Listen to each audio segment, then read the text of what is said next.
What is up, guys? This is Zach with ZMJ. Thanks for stopping by the channel. Tonight we're going to be discussing the MCX Rattler canebrake. Yesterday we talked about the MCX and all the pros and cons with it, and you guys got to see me try to break it, and I couldn't break it. Actually, as soon as I put a CO2 back in it started working good again. So maybe the gun's just strictly designed for CO2, I don't know. But tonight, I'm going to show you the gun that is the holy grail of Sig's PCP lineup. I know you guys are probably thinking, oh, I thought it was the Virtus because it's 22. No. The Virtus is just a big 22 caliber version of the MCX. The Rattler canebrake is its own thing. It's like, it's not even a sister. It is a cousin to the other two. I mean, you get the skeleton trigger, and the internals are beefier. This part is different. It doesn't have the forward assist. This gun is heavy. I mean, it is heavier than the other two by a lot. Metal's thicker. It thumps with authority whenever you shoot it. And you don't have any of the issues the other two have, like with the trigger sticking or it jumping out or whatever. I mean, I'm sure as long as I use the other one fully CO2, it'll probably never jump out, because this one never jumps out. This thing is a beast. If you guys are looking to get into the Sig PCP line, I highly recommend the Rattler canebrake. I mean, some people don't like the shorter barrel and whatnot, but I'm here to tell you this. That is some thick metal. That is some thick, tough plastic. You could drop this thing, beat it around, kick it around, probably take it into a full-on battle situation, and it would, yeah, it'd probably still be working, even if you took it through sand and water and all that stuff. So, gonna go ahead and shoot it tonight so you guys can see exactly what I mean about the durability. If you've been on the fence about getting a Sig MCX, getting into this, I'm here to show you the pros of the Rattler canebrake, because I can't really think of any cons except for the magazine's not big enough. So let me get over here and get the thing ready to go so I can start loading her up.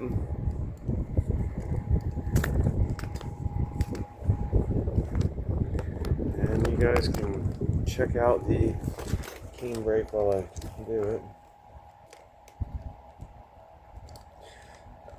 It's a G55 EOTech, and I forget what the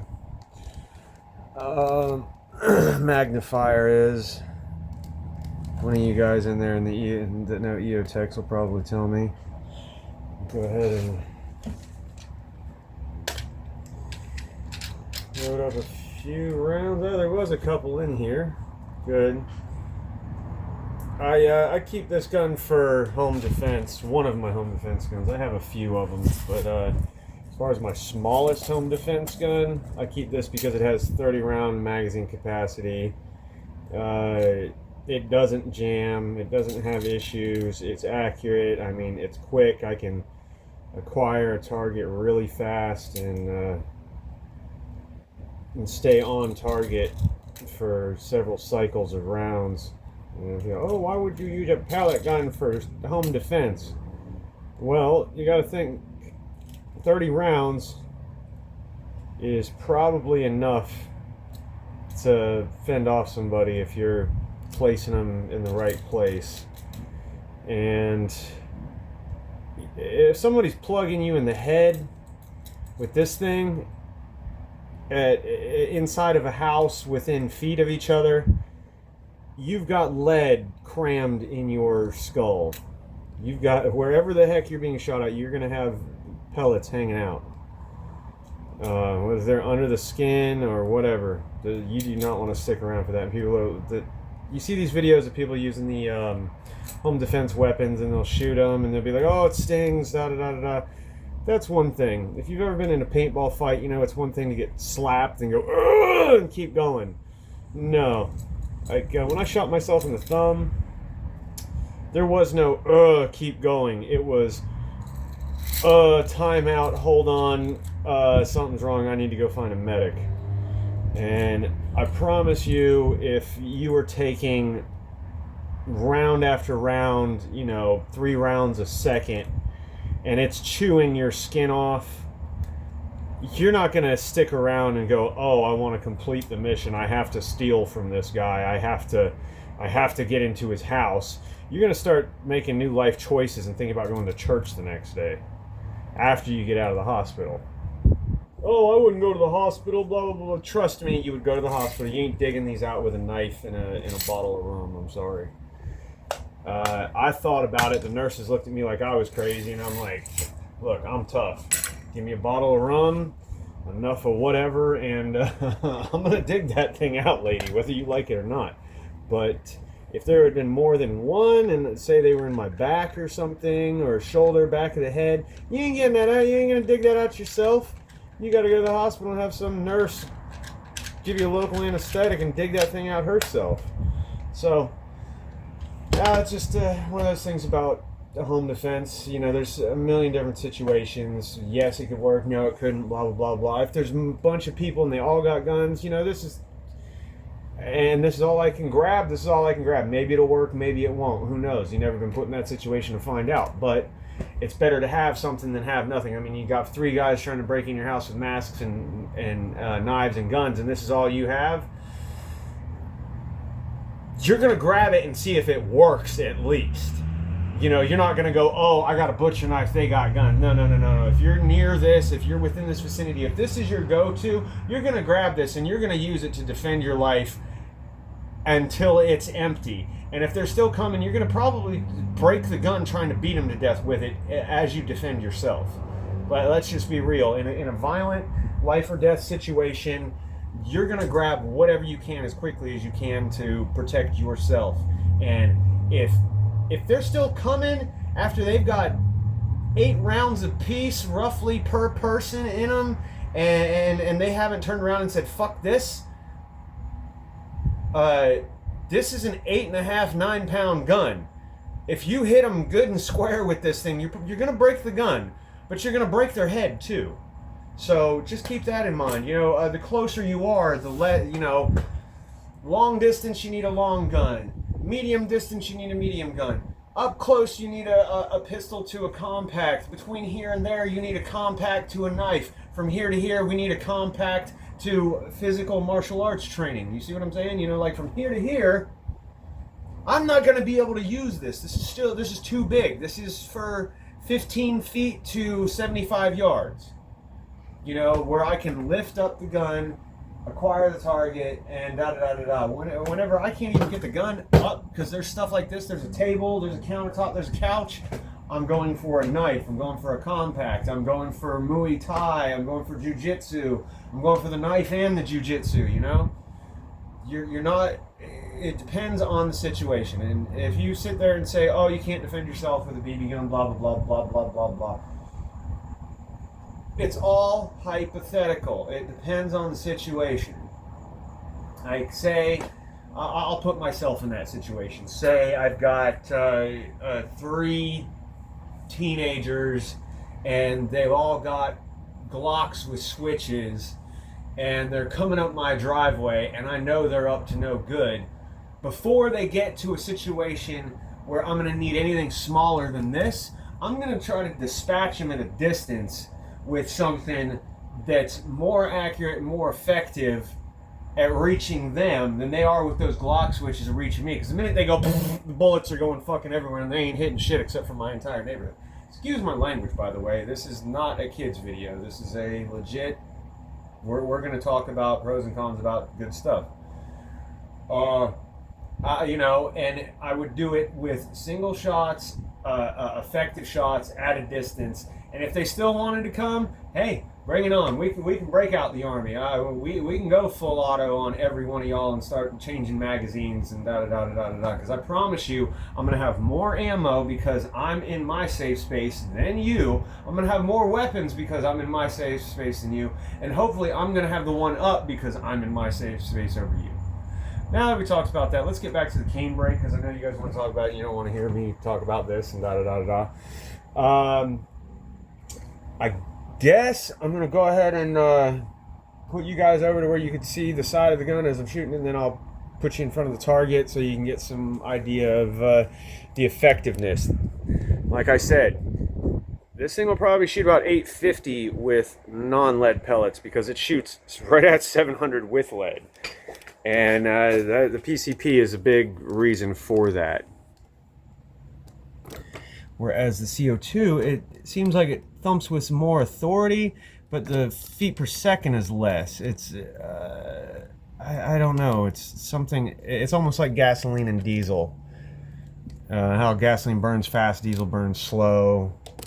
But it's kind of like that, like the CO2 is a slow burn and the air is a fast. I'm trying to get this thing level here. Okay. So, go ahead and show you why I recommend the canebrake. This thing is freaking awesome. Love this thing. I love the weight of it. It just, yeah, I mean, it feels like Rambo status, you know. Just I'm gonna get serious with this thing right now, kind of stuff. And I love this EOTech. This thing is amazing. You hear that? No jams there. All of them punched through. Nothing came back.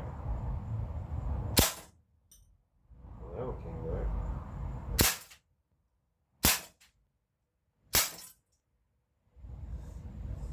Authority.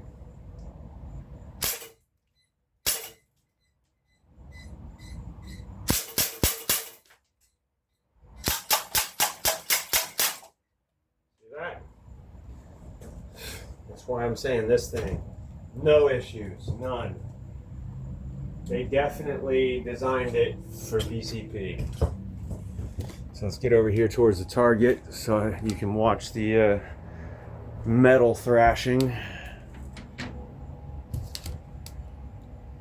And once again, hopefully I do not shoot the camera. It's not going to happen with this one because this one doesn't have full auto and I don't have to worry about strays.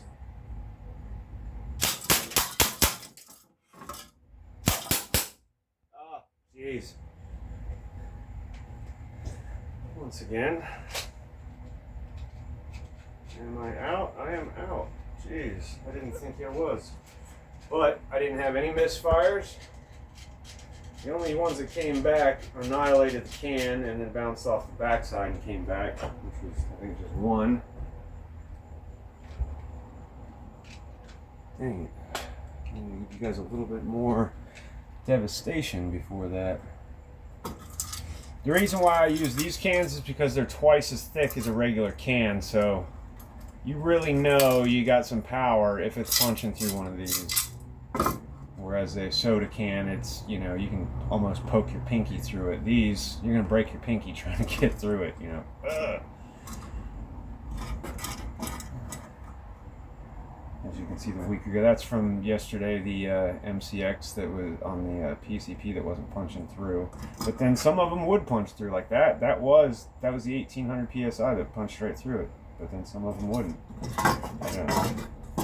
But if I went right back to the CO2, it would just saw through this thing like butter. Okay, I'm gonna go ahead and I guess reload one more if I've got any left.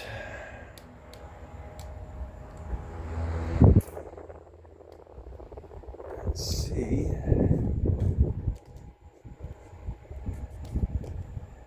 Oh yeah, you can see the green dot inside the EOTech. That thing is sweet. Love it. As you can see, it's on point. It's accurate as can be. And I have no quarrels with it. If anybody has been thinking about going out and getting the EOTech set with the magnifier and the dot sight, I highly recommend it.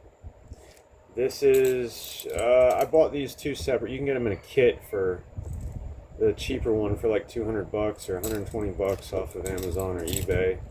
And the actual G55 is about 600 to 1,000 bucks if you want the real one.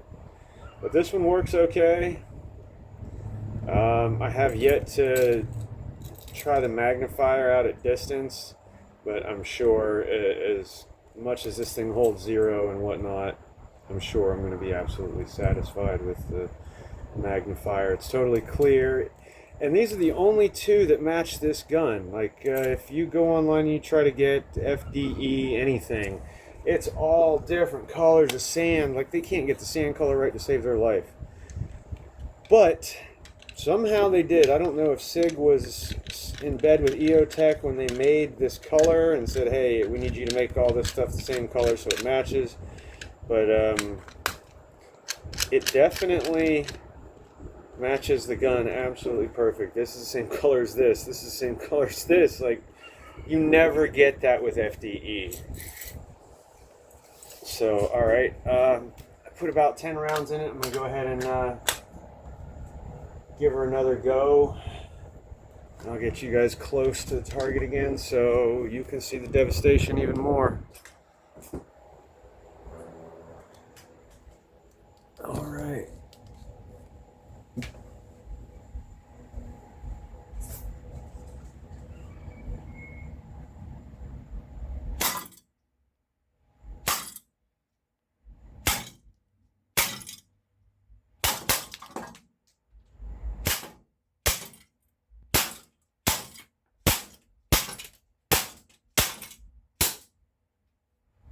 As you can see, very reliable, very on point, very accurate. I have a floor covered in lead. In fact, I've been meaning to ask my boy, Painted Prepper.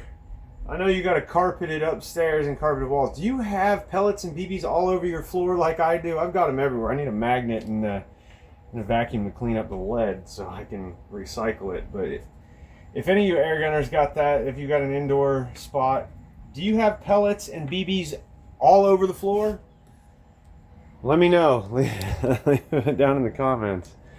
Anyway, so this is my video on the MCX Rattler canebrake. If any of you guys been on the fence about getting it, or you really wanted it and you haven't seen the video that really has just set you off because it just wasn't the video to do so, I hope this was the video to set you in motion to get your canebrake. I've got a lot more accessories I could get for this. I want to get the flashlight, I want to get the IR laser, and I think that's it. Yeah, flashlight and IR laser. Anyway, hope you guys like. Out to all my subscribers, thank you so much. Everybody around the world that's watching, thank you so much. Please like, subscribe. I'm doing the best I can for you guys, and hopefully it's just going to get better and better as the channel grows. I didn't think I would even ever get it this far, but it's getting better and better. So thank you guys so much. I love you. Have a wonderful night.